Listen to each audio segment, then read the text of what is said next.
বন্ধুরা, আমরা সবাই জানি রাধাকৃষ্ণের পরম ভক্ত।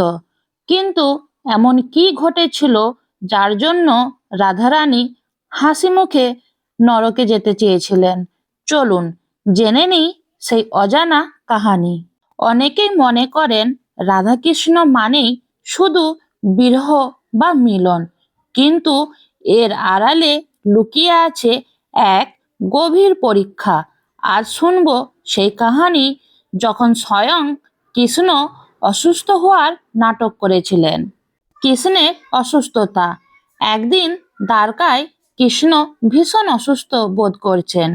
নারদ মুনি এবং কৃষ্ণের মহিষীরা রুক্মণী, সত্যভামা খুব চিন্তিত। কোনো ওষুধে কাজ হচ্ছে না।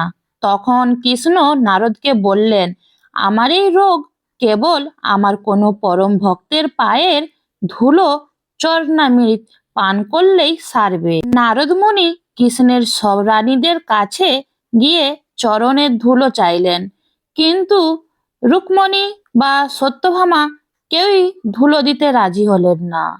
তারা ভাবলেন, আমরা যদি আমাদের স্বামীকে চরণের ধুলো দেই তবে আমাদের ঘোর নরক হবে, আমরা পাপের ভাগী হতে পারবো না। হতাশ হয়ে নারদ গেলেন বৃন্দাবনে রাধার কাছে। রাধাকে বলতেই রাধা এক মুহূর্ত চিন্তা না করে নিজের পায়ের ধুলো ঝেড়ে নারদের হাতে দিলেন। নারদ যখন রাধাকে জিজ্ঞাসা করেন, রাধে, তুমি কি নরকে যাওয়ার ভয় পাও না? রাধা বললেন, আমার প্রিয়তম যদি অসুস্থ হয় তবে আমি অনন্তকাল নরকে বাস করতে রাজি আছি। আমার পাপ পূর্ণর চেয়ে কৃষ্ণের সুখ অনেক বড়।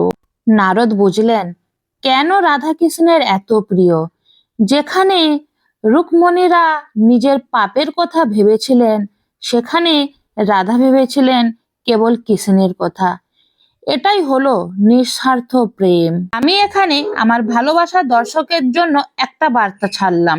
ভালোবাসা মানে শুধু পাওয়া না, ভালোবাসা মানে ত্যাগের সাহস রাখা। আপনারা যদি শ্রীকৃষ্ণের ভক্ত হয়ে থাকেন তবে কমেন্টে একবার জয় শ্রীকৃষ্ণ লিখে জানান। রাধে রাধে। আজকের ভিডিওটা এই পর্যন্ত। ভিডিওটা যদি ভালো লেগে থাকে লাইক, কমেন্ট, শেয়ার করে আমার পাশে থাকবেন।